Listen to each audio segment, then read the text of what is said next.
Good afternoon and welcome back to everyone here in Bonn and also online. We are now on the second part of our day and we continue with the project presentation, so with the exciting part of the final ESoC day.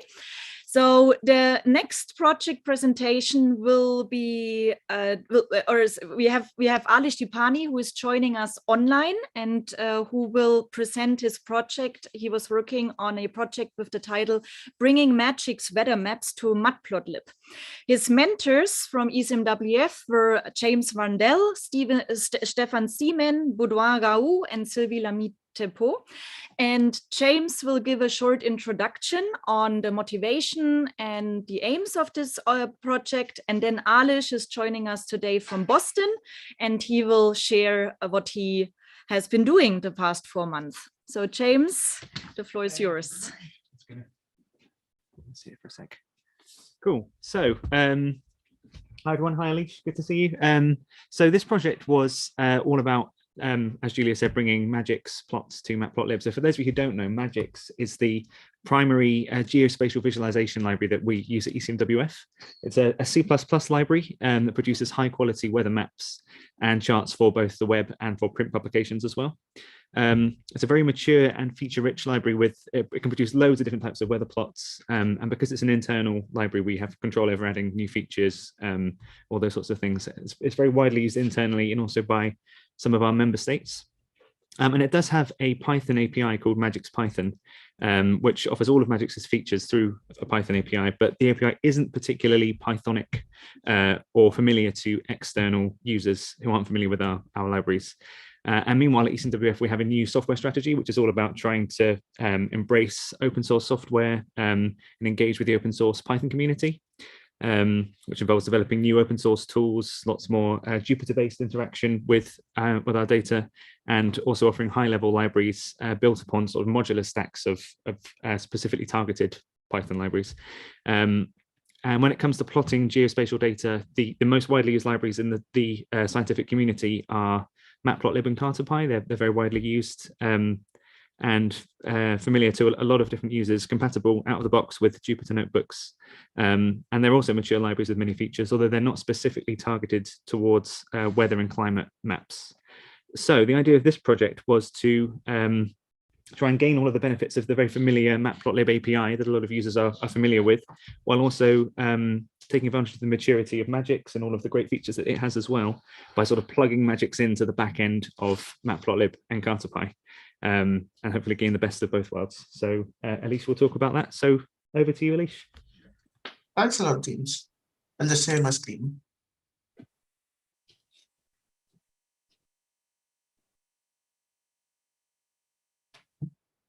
Yeah. So hey everyone, I'm Alish Dipani and I'm from India, but currently I'm in Boston. So I'll be talking about my project bringing Magic's weather maps to Matplotlib. But before starting, I wanted to thank my mentors and Esperanza and the team for such a wonderful job at mentoring and arranging everything and making sure that everything goes smoothly. So thanks a lot. And thanks, James, for the introduction. So the outline of the talk will be, first I'll again give a brief introduction, show some previous examples about the state of the library that was before I started the project, the motivation in the aim that we had, our deliverables, a short demo, and a final conclusion. So to introduce, as James said, Magic's is a meteorologically oriented graphical library using C++ for visualizing meteorological data on different projections of the globe. So you could have this at different projections of the globe. You could either show the whole globe or some specific area or any specific format that you want.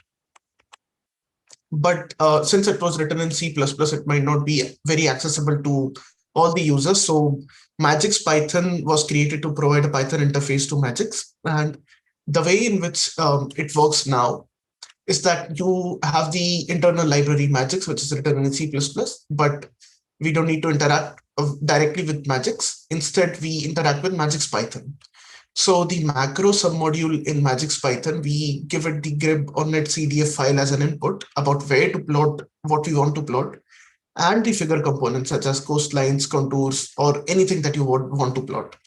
So the macro submodule takes this as an input, the place where you want to plot and what exactly do you want to plot. This Magix Python processes this in a format that Magix can understand, and Magix processes this and outputs this in a binary format. But you can't directly plot this binary format we can directly plot this as an image, but it's not fully customizable. If you just plot it as the binary format, it'll just be an image, such as a PDF file or a PNG file. Instead, what Magix Python does is that it takes the binary format, it understands the format using a binary driver, and we implemented a function called matplotlib, which basically converts this binary format into a matplotlib format in a more Pythonic way. And this matplotlib plot function takes in a matplotlib figure or a car-to-pie projection. So you have the control of where to plot this plot. You can give any matplotlib axis or any car-to-pie axis that you want to plot, and Magix Python plots it on the plot that you gave it to it. And the final output is a PDF or PNG file. But the takeaway here is that since you are giving the matplotlib figure and the car-to-pie figure, you control all the properties of the plot, such as maybe the title, the size you want, maybe you want multiple plots. So since we control the overall plot, we just tell Magix to plot at a specific location. So that's why it's fully customizable and you can extend it to anything. Okay, so just to give some previous examples, this is how Magix looked, which is a pretty neat plot, but Magix Python was not fully developed, so it had a few inaccuracies. So we worked on improving Magix Python and integrating and making it more Pythonic and bringing it to matplotlib plots. So again, the motivation was to utilize the power of matplotlib to make plots more customizable and interactive. And since most of the Python community mainly uses matplotlib and car2py, we wanted to make it accessible to all the users. And we wanted to provide an easy to use high-level Python interface for users. So the aim was to extend the binary driver to convert the output from binary format to matplotlib axis object or matplotlib format, and finally integrate Magix with car2py to provide all the flexibility that you want. And this flexibility should be very easy to use. So car2py does that. So the deliverables were as follows. We plan to update documentation, make syntax more Pythonic for it to be very easy for the users to use, and improve the aspect ratio, improve text, improve setting plot limits.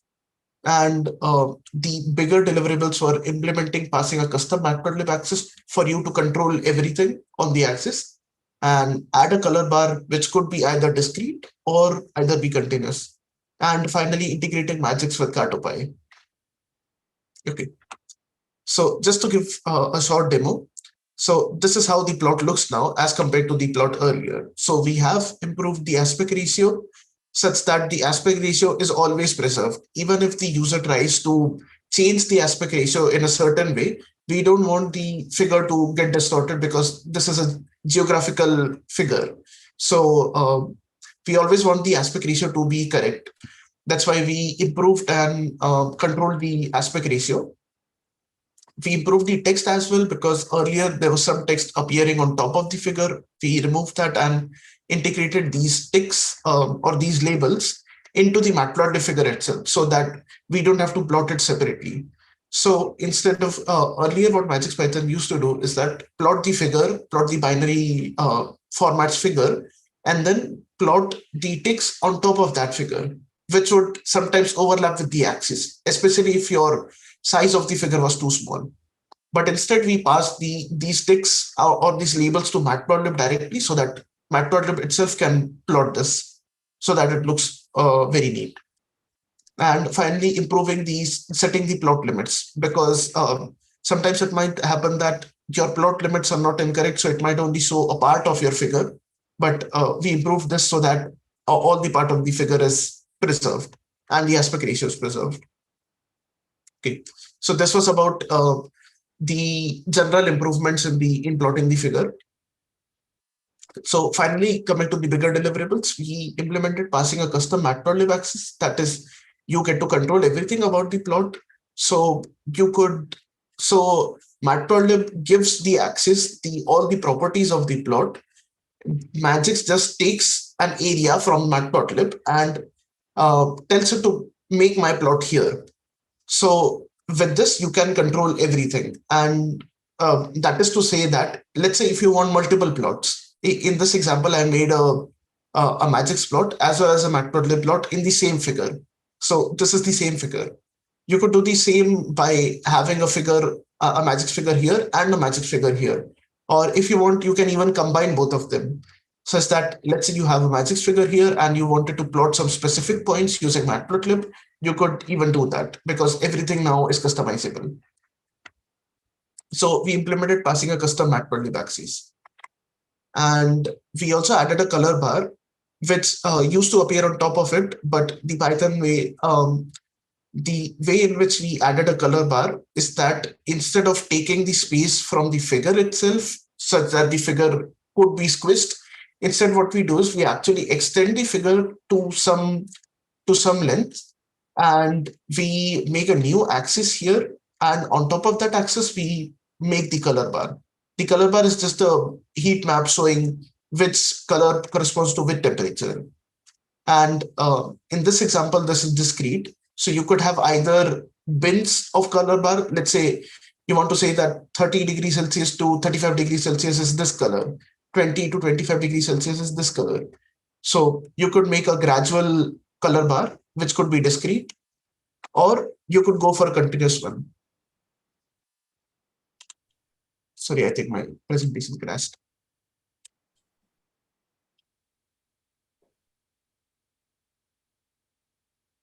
Yeah, sorry for that. So as I was saying, you could either go for a discrete color bar, which could be either bins of different temperatures, or it could be a continuous one, such that you say that my whole range is, let's say, from minus 45 degrees Celsius to maybe 35 degrees Celsius, but you want to plot the labels at certain intervals. So here we plot it at 2.5 degrees Celsius intervals, but the whole color is gradual for it to have a more continuous feel. So this was adding the color bar part. And finally, integrating Magix with Cartopy, which gives you control over all the things in the figure. So in this example, I plot a simple plot, Magix plot, but I also added a simple scatter plot to point just specific points here. So the beauty of integrating Magix with Cartopy is that you could change this format, change the whole figure, but the plotting would still be consistent across different formats. That is to say, for example, here I'm plotting a geospatial plot, but if I wanted to change the format to, let's say, a whole globe, so I could do that just by changing a simple setting, and Magix and everything will work. These plots will be mapped onto a different format, such that you still see that these scatter plots are still at the same location that we wanted to present, and the locations are not getting distorted. So this helps you with controlling the format of the plot you want and changing it however you want. So you could take a simple plot from somewhere in some format, you could change the format of that. And just to give one more example, you could have changed it to a whole globe as well. So you can easily transition between different formats with Cartopy. And you don't have to worry about Magix getting the plot getting distorted, because Cartopy handles everything. Magix just tells Cartopy to plot, where to plot and how to plot. Cartopy handles the actual plotting part. So this was the major deliverable. So in conclusion, we improved the Python interface for Magix, that is Magix Python.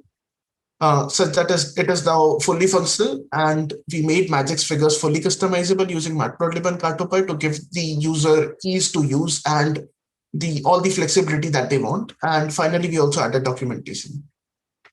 Thank you.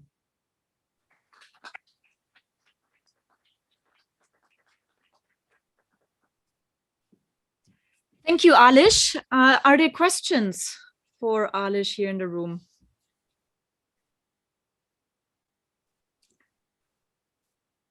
So I have one question, Alish. So when can we use it? I I think in a few months, maybe. Okay. Everything is open source, so you're free to try the developmental version, but we'll, I think, soon be releasing a stable version. Okay, good. So looking forward to it. It looks really impressive. Okay, thank you, Alish, again. And then we would now continue with the next presentation.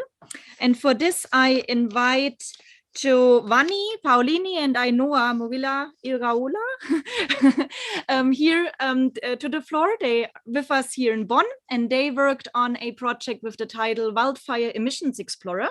Their ECMWF mentors was Mark Parrington, Miha Ratzinger, and Sebastian Garrigues. And Mark is also with us today, and he will share with us first the motivation behind the project, and then Giovanni and Ainhoa will share what they've been working on.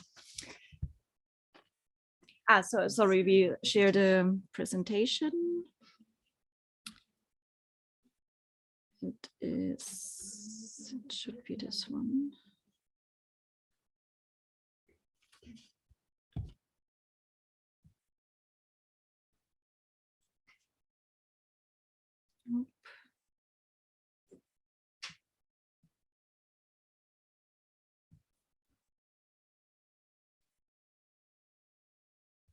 Or does it? Okay.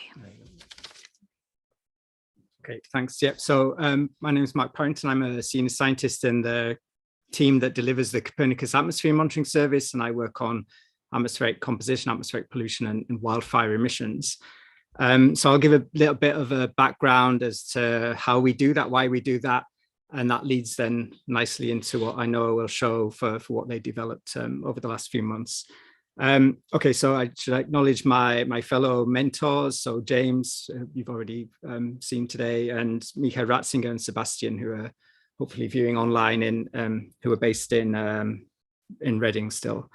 So what I'm going to show you this, I'll skip the backgrounds. You can read that. I'll come back to it at the end.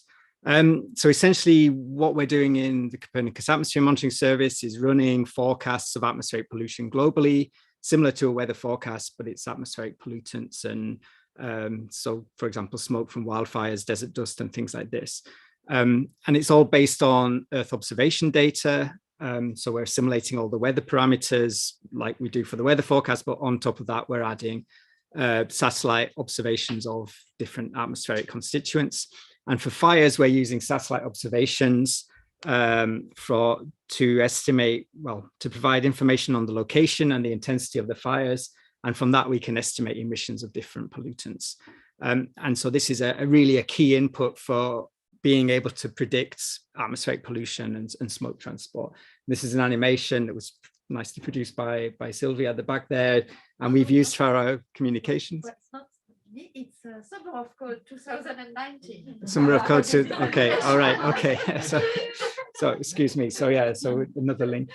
Anyway, this I'll just start it again, but I won't let it finish. And so this is giving you a sense of the day-to-day variability of global wildfires. We see tropical Africa in the tropics, lots of fire, and then if you noticed in the summer, the snow retreats and the ice retreats, and we get fires in the boreal region as well. Okay, without going into any more technical detail. So this is just an example of a recent case. So in the summer, it's the dry season in South America. There's a lot of fires across the Amazon region. There's a number of reasons for why that happens and the scale of them. So this is just, without going into the details, on the left is a map of what the output from our GFAS system looks like. The red dots are the location. And then we can break this down into these time series of daily fire radiative power. So this is the intensity comparing this year in red with an average, a climatology of the previous 20 years in gray, and also then total estimated emissions. And then this is just to show this animation showing aerosol optical depth. And basically you see all these dark red values. This is smoke coming from these fires. And we see it spreads out over a large region, and down at the bottom, we have confidence in this because we can compare with independent measurements. And then this shows that we catch these peaks and the magnitude very well. This is a long way of getting to the bottom line. Basically, these plots in the middle have all over the last 5-6 years been produced by me by hand using IDL, which is proprietary software and very unwieldy and very, I do it day by day, partly because it's my job and I'm interested, but we want to have this more flexible. And so those kind of charts have been used for our communication activities in CAMS very successfully, I would say, over the last few years. We've really built up a big profile, not just for fires, but for other atmosphere monitoring based on the back of these bar charts. So I never imagined in my wildest dreams that plots and bar charts would be successful in social media, but there you go. So there's some examples here. So some things on Twitter. These feed into web articles and information that we give to the media and the press. So there's 2 examples here, and also information that goes into the C3S European State of the Climate report every year. So these are widely used and really crucial to some of our communication activities. We also produce these in near real time, so we can understand straight away fires anywhere in the world, the scale, the magnitude, how that relates to how unusual it could be. And then this is just to then show the success of those communications. So on the left, this is a chart just from July 2019, where our communication really took off with fires in the high latitudes in the Arctic. These have never been seen in the last 20 years at least. And we see this is the number of media engagements through July. The United Nations made a press meeting around this time, showed our data, and it really took off. And then this is over the last 5 years, a sense of how much the global media uses CAMS data in its coverage. This is just related to wildfires. So, and this is the number of independent pieces of engagement and news articles that use our data. So these guys have done a great job. They produced a very nice tool that's, I understand, fits very well with developments for the climate and atmosphere data store. And so there's a real strong chance that we can use this directly in nearer time for our communication activities. And we can start adapting our monitoring, day-to-day monitoring and communication, and have it a bit more streamlined, a bit more operational, rather than me sitting for half an hour every morning, typing buttons to run IDL scripts. But I should leave the rest over to Ainora to show you what they've done. Okay, thanks.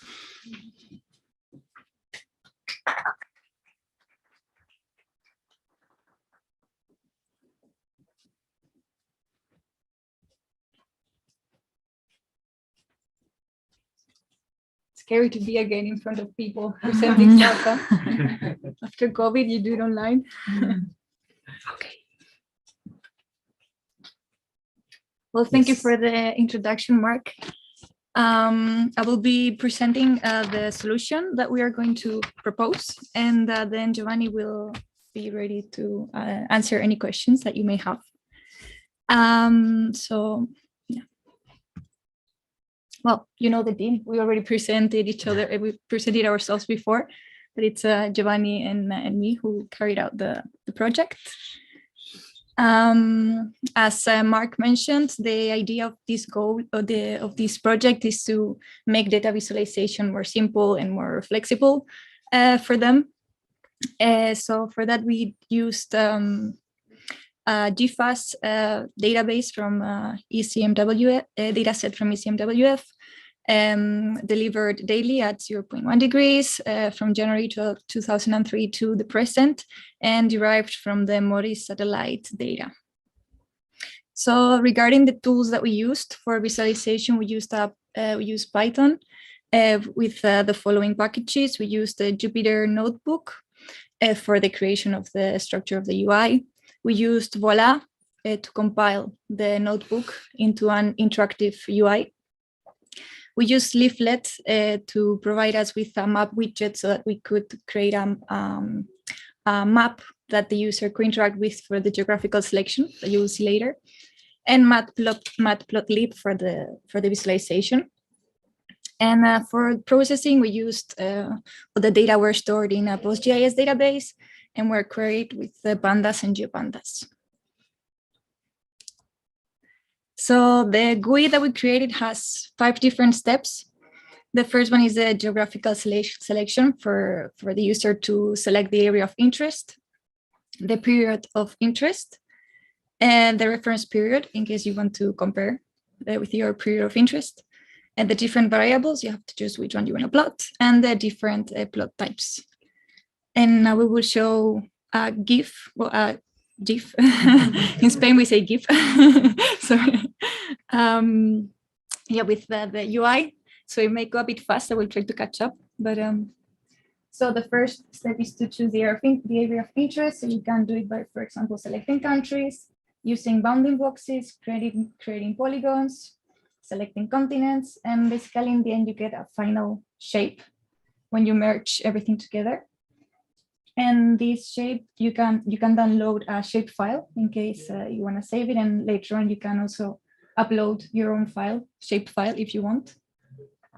You choose the specific period of interest, the reference period as well, and then the variable that you want to plot and the type of plots. So what we provide in here are line plots, bar plots,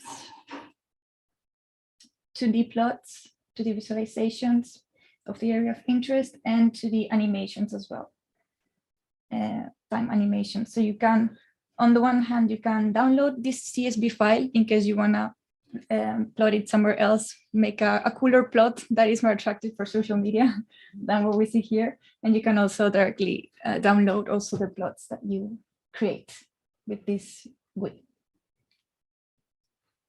Yes.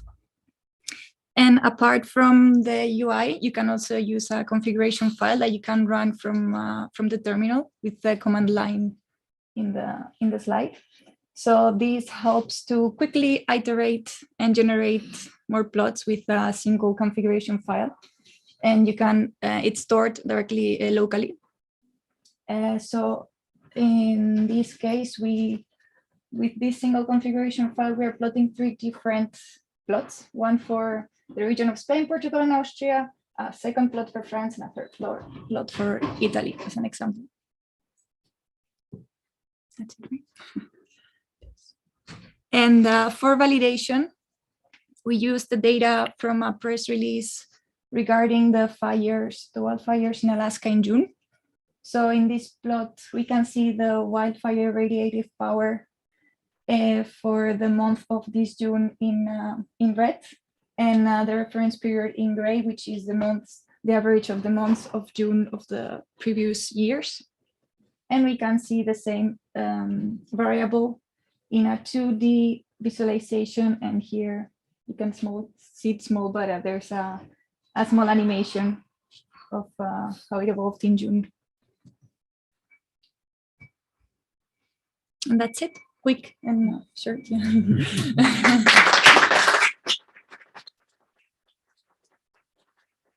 If you have any questions, we can try to answer. Yes.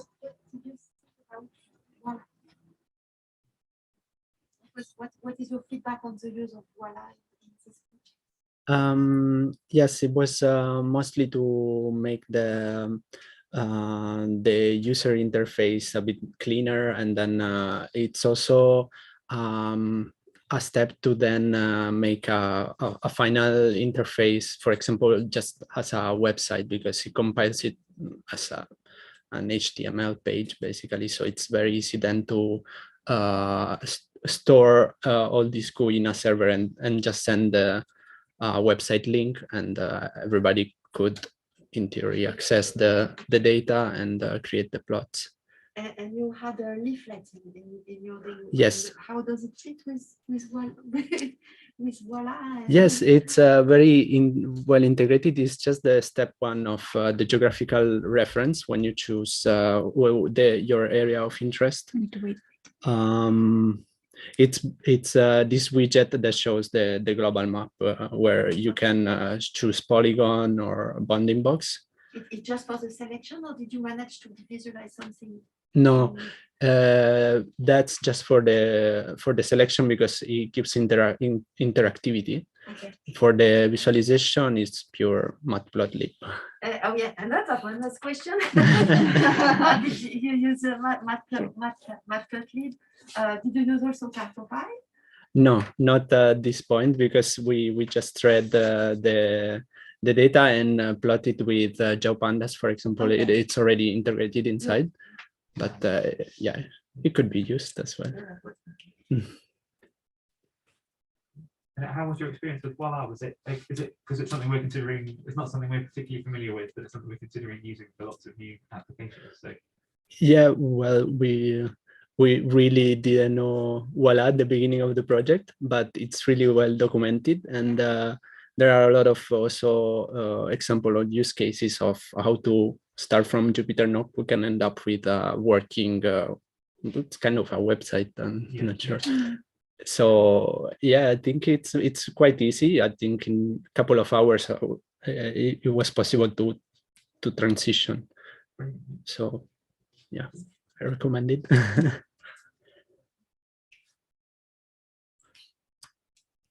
I have one question. So can this be used soon, or are there plans now to integrate it to CAMS or to something? Or have you discussed this, or implementers?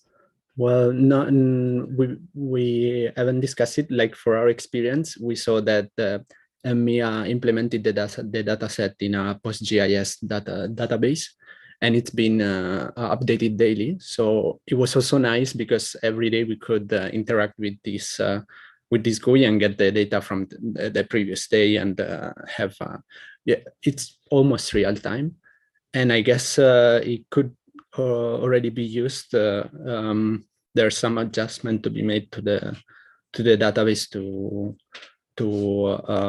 I think there were plans for expansion on the database, but maybe the mentors knows more.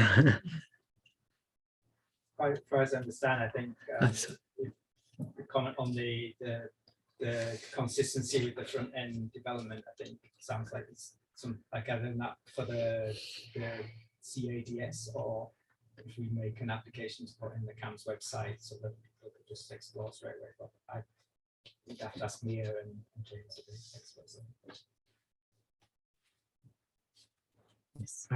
I saw that that you also have this command line interface where you can just push the configuration files and get the results. So when do we see a Twitter bot that every day posts automatic data? Yeah, it could be an application of this. Yeah. Basically, this was the last step of the project. There was an idea of not interacting all the time if you want to do more region in the world and want to have it for different countries, for example. So it was just to run it once, from not to click around, but yeah. Okay, thank you again. Thank you.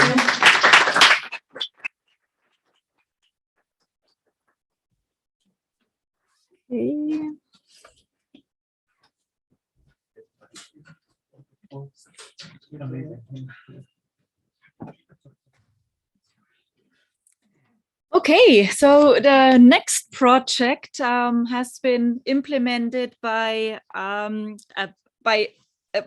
bigger team. So by Mohit Anand, who is not here with us today, but online, Emiliana Miftori, Beatrice Rinaldi and Engshi Sulkia. And they worked on a project with the title CW for Floods, and their mentors, they had also a bigger team of mentors at ECMWF. It was Marie-Amélie Boucher, Cynthia Mazzetti, Florian Pappenberger, Jan Seibert, and Juan Colonese. And Marie-Amélie is also with us today, and she will again also introduce us to the motivation of the project, and then Emiliana, Beatrice, and Engshi will share their project with us. Thank you very much for the introduction. Yes, it was a slightly bigger team, by slightly a lot bigger team, because I think this project is it's very exploratory, and it needed a lot of discussions. And well, you will see, it's a very it was a lot a big challenge. So a little bit about the project and where it comes from is that, as you know, a lot of streams in the world are ungauged. So there are lots of rivers, especially smaller rivers, for which we don't really have any information. And those rivers are often flashy and they can create floods. And it's very difficult to verify any forecast or to have any information on those rivers. And we thought that ECMWF and in particular EFAS could benefit from having those additional observations for verification. In fact, there could be many things that we could do with additional observations, but perhaps the first step would be to use them for to have a further verification of EFAS forecasts. Another kind of side reason that motivates this project is that floods affect everybody. It's everybody's business. And we thought that citizens in general are interested by floods because it can affect them personally. And many of them want to be involved. And this involvement can be a good opportunity for raising public awareness and for the citizens to gain more knowledge also by becoming more involved in hydrology and in taking measurements. So there is this database that already exists. It's called Crowdwater. It's an app and it's also a website. So what you see here is a screenshot from the website where you have this map, and for you it's probably very small, but all those very small pictures with the numbers, they indicate the number of virtual gauges that exist. Here it's for a portion of Europe, but it's really a worldwide thing. And it was initiated in Switzerland by the group of Jan Siebert. So he was one of the mentors also involved with this project. So those measurements are very unusual. So it's potentially a lot of data, but the problem is that it's a data with a very unusual format that we don't really know how to use. So it looks like this. There is a first picture, which is this one here. So a person, a citizen, anyone, just go to a nearby stream and they take the first picture. And on this first picture, they have to put a virtual scale. So you see the scale here, and it's the green one. There are three different scales that the person can choose. This one, the green one, is when the person thinks that the water level is already pretty low. So it cannot be that much lower because the scale just won't allow it. Can be mostly higher. So that's the first one. And then after that, once this is set up, anyone can go on the same location and take other pictures and refer to this first picture to kind of quantify the variation in water level. So for example, well, this is just the location of the site, but this shows other pictures taken at different moments. So it's the same site. This is the reference picture. This is a picture for another date, and we can see that there is a lot more water.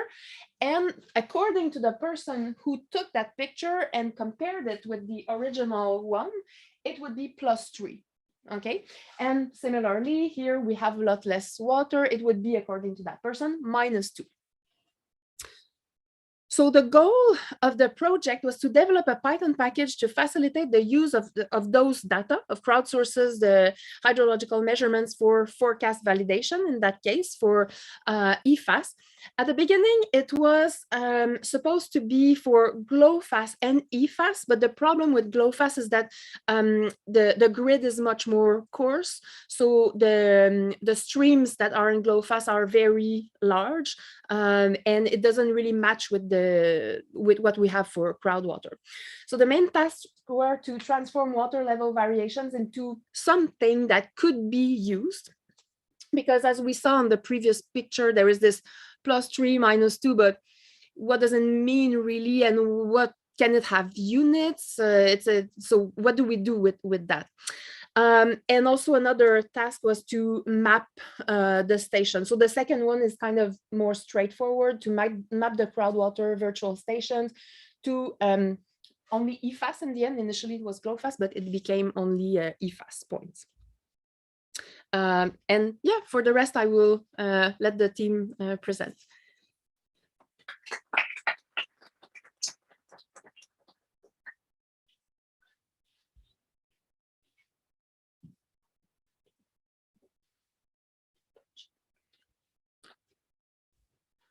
Okay, thank you, Maria-Amélie, to introduce the project. And here we improve this methodology we follow this methodology to obtain this goal. For the first step, we convert the Crowdwater data, in particular the water level variation to 8.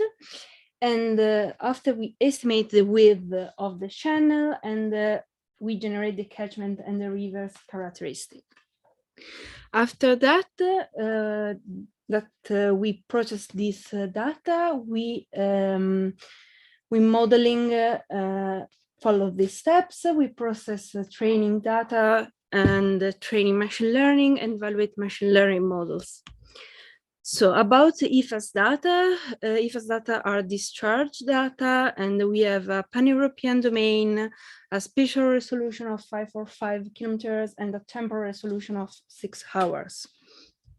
So about the gauging station, near our Crowdwater points, we are 13 real gauging stations within 5 kilometers. Unfortunately, we have a big problem. There are large quantities of missing data. And because of that, we focus on training on EFAS data, pretending to be the observation. So about the Crowdwater data, we receive a CSV file with 51 columns. In this file, we have daytime, water level variation, latitude, longitude, route D, and the most important, we have images. The images have virtual scale, and after we have multiple images that they don't have the virtual scale.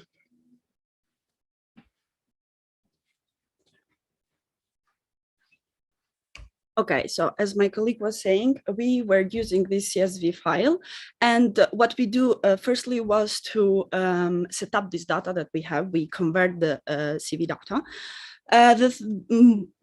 The first thing that we did was to have this for each route ID station.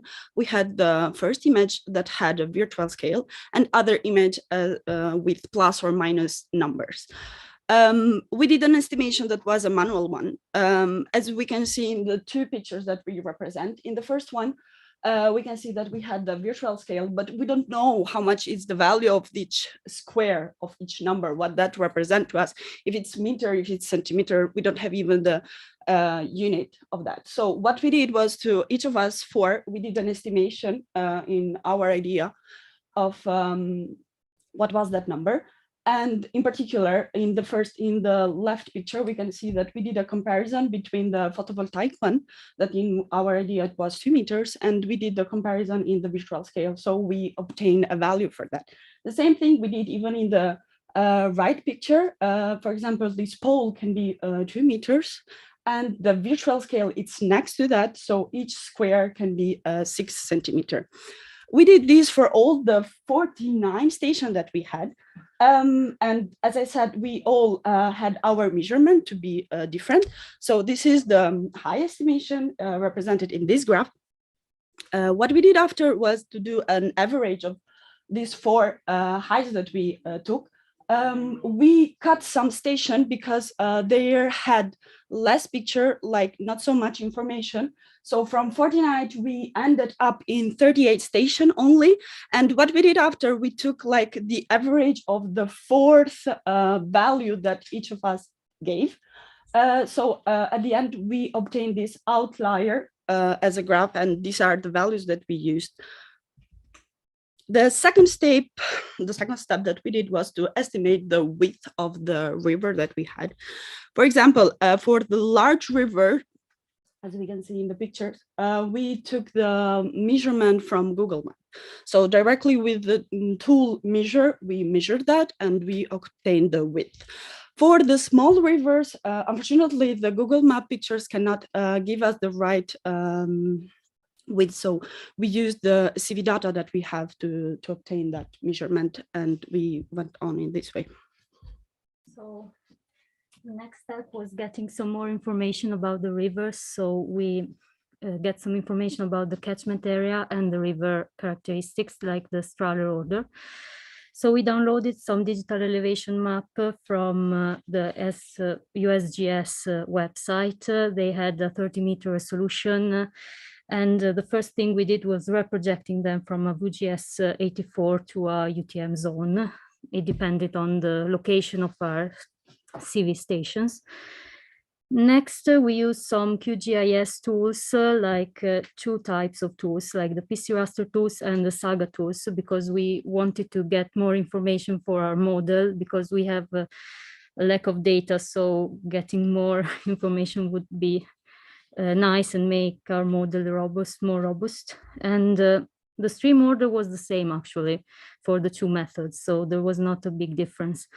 The difference was in the catchment area, like, for example, with the PC raster tools, for really close stations, the catchment area was the same, and we didn't want that, so we used the Saga tools, which gave us different results for different stations, even if they were really close. Then we created the training data set. And as we said at the beginning, we used the EFAS data, pretending them to be the observations. And the first thing we did was locating the crowd water data on the EFAS grid point. And we collected all this data, stream information and EFAS data, and we went to the model. So we tried two types of models. The first one was a linear regression. We tried different variables on the linear regression, and we actually got 7 different models with linear regression. And you can see day twice here because we used an embedding, because we wanted that day 1 and day 365 were considered the same, since in reality they're the same, while if we consider only the number, they're really different.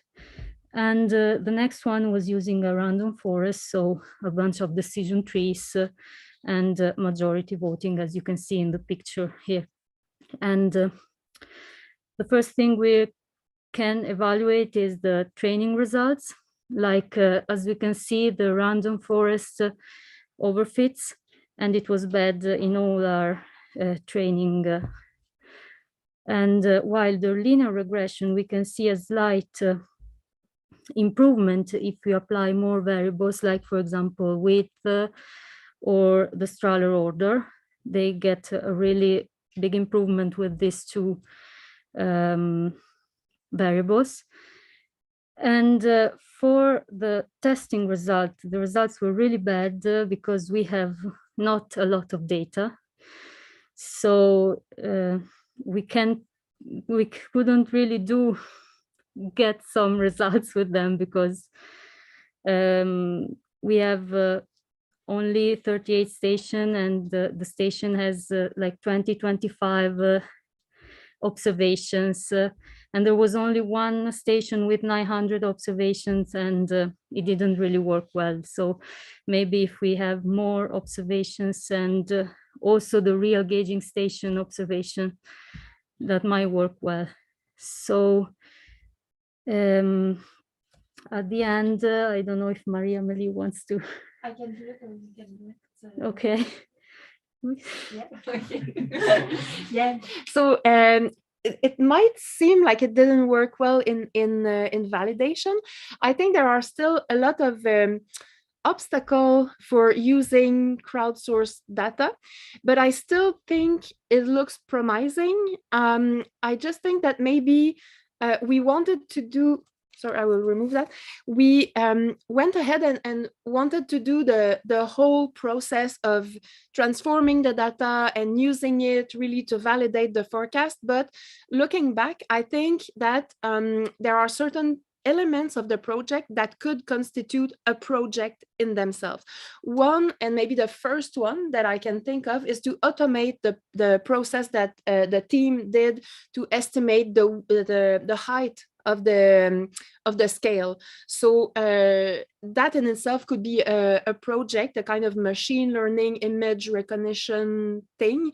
And this would be useful for the rest of the project because it could help gaining more data and building a much larger database, for example, to be able to use the data worldwide and kind of pool it together. So that's one thing. But obviously, at the moment, this is not ready to be implemented operationally anywhere. But I think it's an interesting challenge to keep working on that. And there are lots of things that could be done. Another element that was pointed out by the team members was that it would be nice if in Crowdwater itself, the person taking the picture could be guided a little bit more so that the pictures themselves are more identical. Because at the moment, even if they are taken from the same latitude and longitude, it can be a slightly different angle, it can be more or less zoomed. So they're actually a bit different. So that's another thing. Finding or adding more explanatory variables would also probably help. I don't think that random forest is really the way to go. I would probably spend more time on the linear regression in the future. And another thing that was discussed with Jan Siebert, who is organizing Crowdwater, is about the width of the channel, because this is a very useful variable, as the team mentioned. But at the moment, it's only a suggestion for Crowdwater users. So they can estimate the width of the channel, like they're allowed to do that, but it's not really encouraged. And it would be a really useful information to have. So I think that's it for us. Thank you very much. I don't know if they have any question or something. Yes. I was wondering how people actually collect this data in the wild. So is there an app or yeah? Yeah, there is an app. If you want, you can answer Yes, to. But there is an app on the website. it's Crowdwater data, and like our person that at the beginning they are a random person, but they do the registration, they got like a kind of virtual video. When they see how to take the pictures and to put the position, latitude and longitude. And after, I think there is even a video when they show how to take the picture, how to put the virtual scale. But yeah, the missing point, as we saw in the result of the picture when we have the virtual scale, is that they don't have the same angle and they don't have the same, let's say, taking picture place. So like you would need some sort of, let's say, virtual reality overlay or some more guided. Yeah, more guided video for that. Yeah, like everyone can do that. Even in our city, everyone can register in this website and like give more information and take pictures. Like randomly, we are walking near our river that is next to our house. Every day we can take a picture there. But yeah, it would be better if this picture is taken in the same position and like in the same angle. This is the thing. But yeah, every one of us can do that, and this will be like more data and will be worldwide, and we could use that more. So one more question, if I may, because you mentioned more data, and in the presentation, I think you said that there was one station that had a lot of observations. Did you have the feeling that this bigger amount of data was actually useful, or was it basically having the same problems that you had different angles and so on, and basically the more data didn't really help? No, the thing that I can answer always. This station was a station where a lot of people were registered in that web, let's say in that position. So, for example, in 1 year, we had like 900 pictures taken by different persons. So the amount of picture is higher. Meanwhile, in the other station, there was just one person or two person in that station. So of course, probably they weren't able to go there every day, or it took it just for a short period of time and not for all the year. So this is one thing. It depends of how much people there are in the station. They are registered there. And of course, probably this that station was in Switzerland, where this application is born. So probably this is the reason why there are so many pictures. Thank you. Okay, thank you. I So actually have one more question on, I still didn't understand, so this virtual scale, is this done by the one who is doing the picture, photograph, the exactly. picture? As Amelie said at the beginning, sorry, I interrupted you, okay? So there is basically also, it's very subjective, yes. Right? So basically on how do you account for that? The thing that the extra slides where you see the unrealistic one. It doesn't matter if you don't. I think no here. I think they're in the end. At the end? Yeah. Oh, yeah. Okay. For example, this one is green. It means that the green, as you can see the colors, this is yellow and this is green. Can you show again your screen? No, I'm not sharing the screen. Okay. On slideshow. Wait, slideshow. No, but go back on Zoom because I took off the share. Okay. Yes, that one. Now this one below. Look, this one, okay. And then slideshow. Okay, we can see it. Thank you, sorry. In these two pictures, we have, in the right one, we have the green scale. Here we have the yellow scale. The green scale, it means that the water level, according to what the person who is taking the picture, it's 10 centimeters less. There is the gap for each color scale. So this is the person, so if I take a picture, yes. Then they ask me, okay, how do you estimate it? Is it a green scale, a yellow scale, or a red one, or orange or red one? And the yes. green one, it's saying it's 10 centimeters. Exactly. More. Okay. So for me, when I see this river, it's like more or less for me, it's just 10 centimeters. So I put the green scale. Meanwhile, in this other, I take the picture, I say, no, this is more than 10 centimeters. This is probably even 50.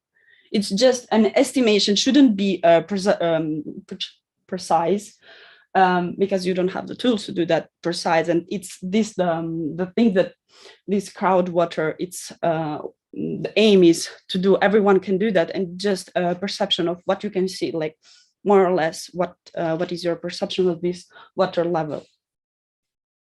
And after this is, let's say, the first picture that we take. I started this station today in this river, and I said, okay, I saw this today, and for me, this river has 10 centimeters. The next day, another person who is registered always in this river station will come, will take the same picture. He will not put a virtual scale because we already had the starting point. He just will add pictures. But what is if the starting point is already more bigger or higher? Yeah, it's that what we want. Yeah, it's very relative. It's not an absolute one. This is what we. Next slide. I don't know if this one. Yeah. Okay. This is another one, for example. So These are. This happens sometimes that there is apparently a very big difficulty for some people to put the scale, because a lot of pictures are like those, okay? And if you think about it, the water will never be that high. But the scale is so much like, come on, go there. You have the scale. But, so in that case, they did a cleanup, and we couldn't use those scales. So there was a big cleaning up of the data. This was also a phase of the project. Yeah, that took us a lot of time. Yeah, was that to is understand the which was better in the methodology. But this step, could this be automatized, or this will always actually involve manual human interpretation, like from an expert?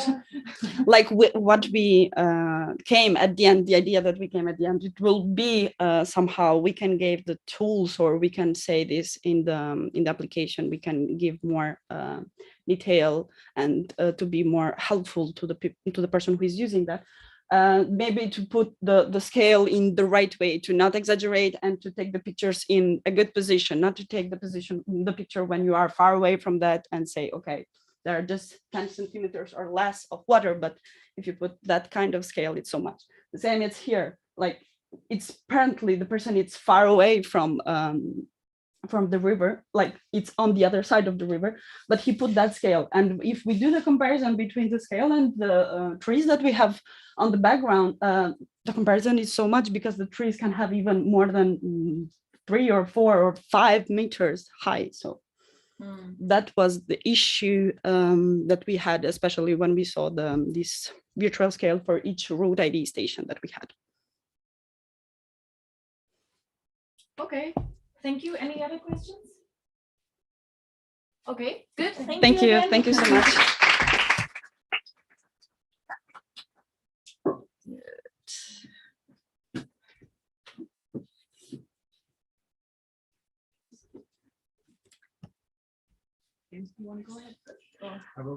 Okay, so now we already at our last presentation for this afternoon and also for this day.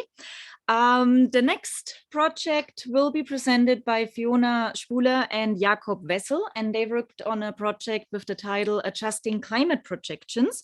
Their ECMWF mentors were Chiara Cagnazzo, Edward Comyn-Platt, and James Varndell. And Chiara and Eddie, they can't join us today, but James is here, and he will give us a short motivational introduction to the project. I do my best.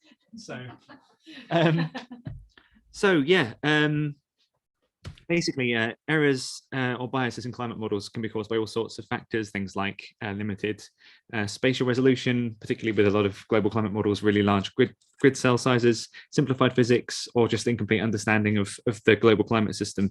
So the use of uncorrected outputs in impact models or climate models can often give unrealistic results. And there are lots of tools for bias adjusting these sorts of things. There's things like ECMWF, which is quite a commonly used tool in the climate community, but it doesn't really fit in with the sort of software strategy that ECMWF are moving towards, particularly in the CDS, which myself and Eddie and Chiara all work with a lot, the climate data store, Copernicus climate data store, where we want to have a nice workflow for being able to retrieve data in a Python environment, be able to bias adjust that, preferably within a Jupyter Notebook environment, using a nice open source Python package, which Fiona and Jacob have been working on. And yeah, it's very closely aligned with our future software strategy. And I think I'll just let them explain what they've done and show us their lovely Ibicus package they've been working on. So, yeah.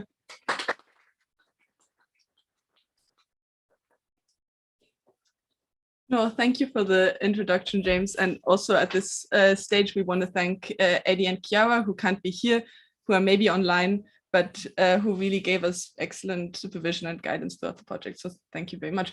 So we are here to present Ibicus. And we've also presented ourselves to you this morning, but for anyone joining online, my name is Fiona. I'm doing a PhD at the University of Reading, and I worked with Jacob, who's doing a PhD at the University of Exeter. And we'll actually spend some time at the beginning motivating bias correction even more, just to sort of motivate why we developed the package the way we did. And then sort of go into the different features of the package, also a small workflow, and next steps from our side. Yeah, why would you be interested in Ibicus? Why would you need bias correction? Climate model biases or climate models are super important tools to understand the future state of the climate, prepare for impacts. But even the most advanced climate models in CMIP6, etc., model biases still exist. A model bias is a systematic difference between the simulated climate statistics and the corresponding real-world statistic. It can be a difference in the mean. The mean might be a difference for temperature. It can be a difference in some distributional statistic. If you look on the left down there, we see, for example, plotted the distribution of 2-meter temperature for an observed in the climate model. And although they look kind of similar, we see that the climate model has a heavier right tail. And whilst that might not seem like much, on the right-hand side picture, we see the biases in mean summer consecutive maximum hot days, which is a very important index, I think, for heat waves. And we see that in some parts of this climate model explored there are quite substantial biases in Eastern Austria that we might need to remove for doing impact studies. Model biases can be due to a variety of reasons. They can be due to unresolved processes, topography, some kind of interactions, all sorts of things we might be able to control for in our models, but we can't really right now. There are several ways to address model biases. We can, of course, do research for better climate models. This is what's, I think, planned in Destination Earth, for example, as we heard about this morning. But however, research in climate models is quite costly, and we would still like to use state-of-the-art climate models to learn about climate impacts, to do research about how climate change is going to affect us. So one tool that's become quite standard for climate impact studies is so-called bias correction, where we adjust the biases inside the model output. So we don't fix the model substantially or fundamentally, but we try to adjust the output kind of to put it closer to observations. That's done via calibrating kind of an empirical transfer function between the model simulations and the observations to apply this to the future period. We see on the picture on the right, there's one example of a bias correction method where we see the model distribution, we see the observed distribution, and we kind of try to measure them onto each other to correct the model output to make it seem like observations in a reference period and also in a future period. So that all sounds really nice and really useful, and we've motivated it now and so on. But there's a number of issues with this type of bias correction that we grouped into 2 categories: fundamental issues and sort of more practical issues that I'll go into because it really motivated what we did in this package. So by fundamental issues, we mean really just limitations of this empirical bias correction after already sort of having a finished climate model. And by practical issues, we mean more the availability of software to actually compare different methods and evaluate their performance in sort of a rigorous way. So fundamental issues, like I said, that means there's some biases in climate models that won't be able, like that empirical bias correction won't be able to correct. So for example, a misplacement of large-scale atmospheric circulation, for example, is difficult to sort of match afterwards. And also, as you might have sort of thought, it's quite a sort of ignorant method, so to say. So it just literally matches 2 distributions at its core.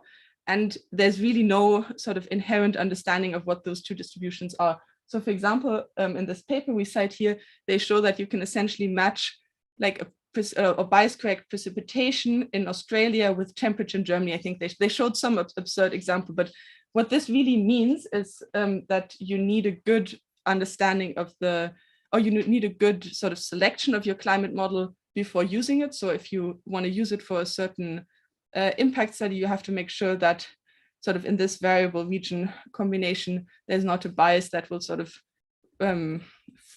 create flaws in your whole project. And also you need an understanding of like a good evaluation of what you're doing with bias correction to understand, does this make sense? Do the results look fine, and so on.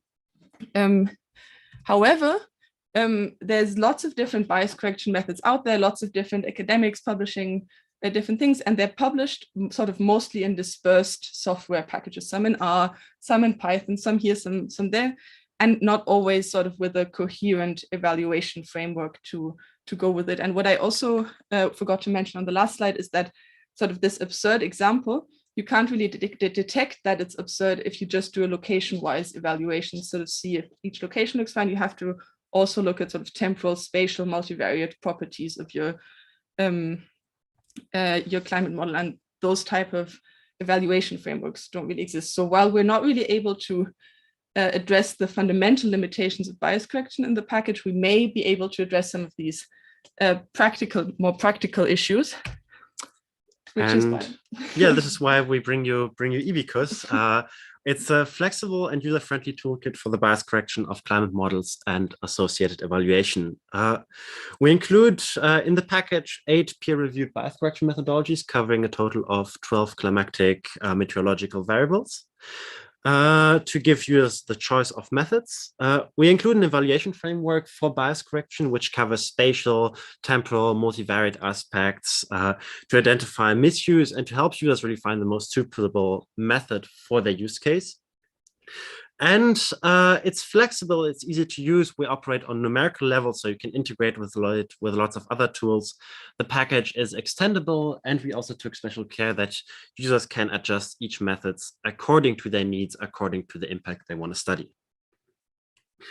We tested it a lot with ECMWF and ERA5 data, so we developed it especially with these data streams in mind. And yeah, it's available on PyPy right now. There's a QR code if anyone wants to scan it, also online. It's available on PyPy. We have a GitHub repo, which is open source under the Apache v2 license.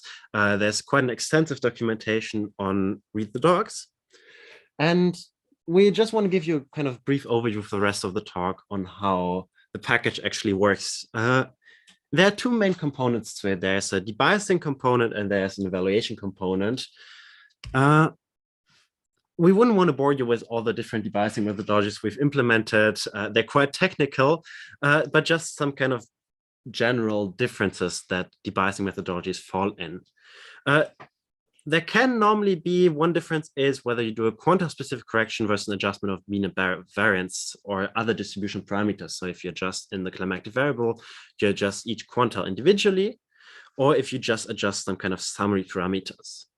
There can be parametric, non-parametric. So if you assume a special form for the distribution of your climatic variables, you can have different types of trend preservations. For example, we assume that climate change trends in precipitation are normally changes in intensity. So they are multiplicative changes, whilst changes in temperature are normally kind of additive changes. The distribution kind of shifts a bit. There can be a difference in time window. And just these are the methodologies we implemented, just to say ECMWF, which is quite commonly used, is parametric trend preserving quantile mapping, while CDFT is a non-parametric trend preserving quantile mapping. So there are some differences there. Also, for example, ECMWF is implemented as Python software. However, with a interface that's quite difficult to use, but we can show in our package, we can show consistency with the reference implementation, and CDFT is implemented as an R package. What we provide is a unified interface around those. So implementing those methods from scratch, but sort of in a unified interface. To the evaluation framework. This is just sort of a table showing what types of properties we can evaluate at the moment. So we can evaluate and maybe just sort of to start with, because what evaluation means is sort of comparing your climate model to the statistical properties of your climate model to observations, and then comparing it again after bias correction. So understanding what has changed. And for that, you need a period where there's where we still have observations. So we split our sort of historical data set into a training and a validation period. And any part of the evaluation is performed on this validation period where we bias correct the climate model. So we have observations compared to raw climate model compared to bias corrected climate model. So we look at some statistical properties. So for example, the bias of the mean or the 5th or 95th percentile, some sort of spatial properties, so spatial correlation within the climate model before and after bias correction, and also sort of the multivariate structure. So the link between temperature and precipitation and whether it still looks the same. 2 other things that we look at is trend modification. Like Jacob mentioned, different bias correction methods sort of treat the climate model trend differently. And it has been shown that bias correction can significantly modify the trend of a climate model, which is something you may want to do or may not want to do depending on whether you consider the trend credible, but which is really important to evaluate, to sort of see, am I introducing some artificial trend here just by applying the bias correction? And then we also implemented a class that we called threshold metrics, because a lot of the impact metrics work via threshold. So this is always a combination of a variable together with a threshold that you can evaluate on all those aspects. So one example would be like frost days. You can look at the number of frost days, look at whether that changes after bias correction, look at the spell length of like dry spell length, or the sort of the spatial and spatial temporal clustering. And sort of just to give you a basket of examples. So here we have two plots where you see the sort of the marginal bias before and after bias correction, and marginal, we mean sort of location wise, and you can also look at the distribution of this. And here, for example, using CDFT, we looked at the sort of shift in, or the root mean square error of spatial correlation metrics, always comparing observations to the climate model. I'm not sure if you can see this this side, but here we specifically look at two threshold metrics associated with daily maximum temperature. So summer days and icing days. And maybe just to add, there's a sort of pretty commonly used of climate list of climate change indices that is fully integrated in this threshold metrics class. And we actually see here that there's quite a large bias into threshold metrics that also gets larger after bias correction. So if you're interested in those metrics and apply this bias correction method, you should not, you should use a different method. So this is why evaluation is important. And here just an example of, for example, the spell length of wet days, where we see that there's one particular method that really sort of extends the wet spell length. So it's really sort of all bias correction is flawed. It's just a matter of correctly evaluating is the sort of philosophy here. And just to take you through the workflow, so we have one common debiaser class, of which all the individual debiasers are child classes of. So you import the debiasers, and then you can initialize the debiasers for a specific variable. And you see here the from variable initialization that works via default settings for that specific bias correction method for that variable. So it automatically knows, for example, temperature, you use maybe a normal distribution in that bias correction method or things like that. But also if you, for example, want to try out a beta distribution or something like that, you can customize this. So by using from variable again, but overwriting the distribution as shown below. Okay, this is really not for you to process now. This, we just wanted to include it because you see the different methods and the different variables, and it crosses wherever there's a default setting. And we put brackets around all the default settings that we basically just made up. So we made them up with informed decisions, obviously, but they're not published anywhere as such, because some publications only look at precipitation, for example. Then after that, you run your bias correction. And as mentioned previously, you need your observational data, your sort of climate model in the period where there also are observations, and your climate model in the application period, which is mostly a future period that you want to bias correct. So you apply the two debiases, and then you evaluate. So what we just want to show here is that you can import sort of predefined threshold metrics, so warm days and cold days. You can calculate and plot all of the different sort of variations you saw in the table. And then you can also, if you're sort of interested in a specific use case, like a specific application, you can say, okay, for example, here we define the 95th percentile of like precipitation over all days of the year as sort of a threshold that you can then look at the spelling, look at the spatial structure, and so on. Yeah, as said, you can download the package from PyPy. Just use pip install ebicus. We're still on a development version right now, but we're planning to put this on a stable version in the next release. There's quite an extensive documentation online on the docs. We have a general overview about the package, how to install it, a brief intro into what is debiasing, and then tutorial notebooks leading you through basically everything you would want to do with a package, starting from how to download climate data, how to pre-process data, which falls a bit outside of the package, but we figured it might be nice to include it, getting started, how to adjust debiasers, how to modify different settings, and then an extensive notebook on how to evaluate what are things you might want to look out for. And then also there's the API reference leading you through all the functions that you might want to use, all the classes, providing detailed information about what each debiaser does or does not. It's actively, or we're actively maintaining it. We already have the V2 planned, which is going to bring some new exciting features. We can bring or say a few more words about that if there are any questions regarding that. We're super, if you have any feedback, if you want to try out the package, please try it out. If you have any feedback, then please write to us or talk to us directly. And yeah, we had a really great time and have been excited to present that. We have some literature. Thank you. Thank you very much.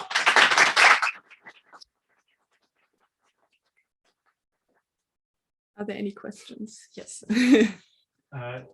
So you mentioned that any debiasing is basically flawed, and I was wondering, because I imagine there are some cross correlation between several variables. So if you're only debiasing one, you're kind of introducing, and I saw that you mentioned multivariate evaluation. Would this kind of take care of that? So kind of would you notice it if you do it with this multivariate validation, basically? Yes. So that's the idea.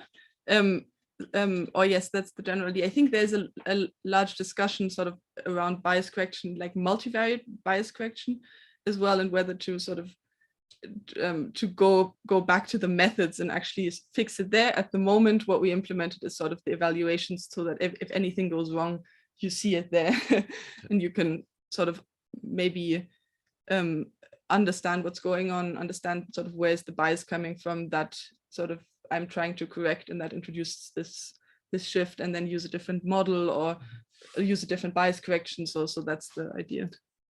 Just to add maybe to that, it's also a question, you can adjust anything into anything. And then the question remains, what do you take from your model and what you want to adjust? And there is a bit of discussion about multivariate bias adjustment. But what we have been following mainly is to say we adjust each variable individually and then want to check afterwards if there are any adjustments to that. So kind of use the physics that the model provides us and use that also as a diagnostic versus kind of the real physics, how it should look, to kind of check whether we inflate anything or whether the climate model actually makes sense in that region, or the precipitation temperature relationship is flawed in itself. Thank you. Any further questions? Why the name Ibicus?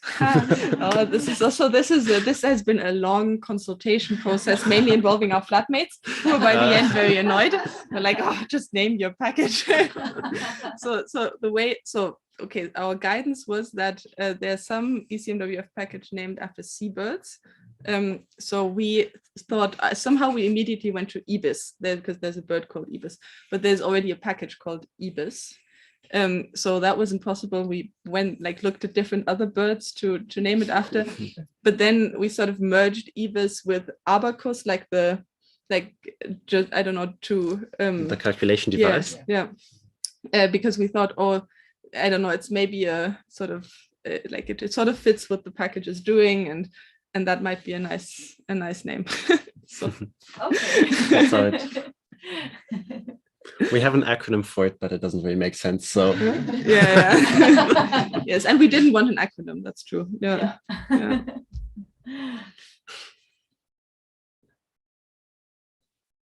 Any other questions? Okay. Thank you. Thank you.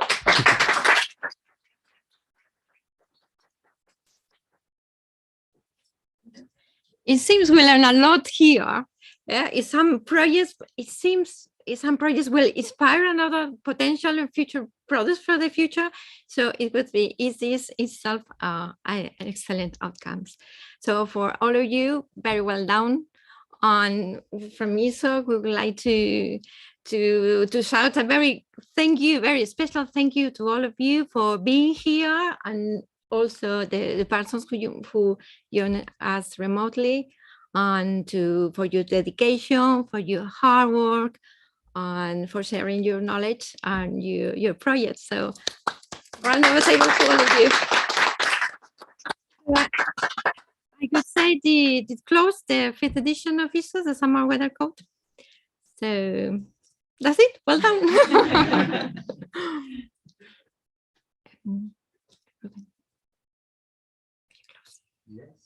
Okay, now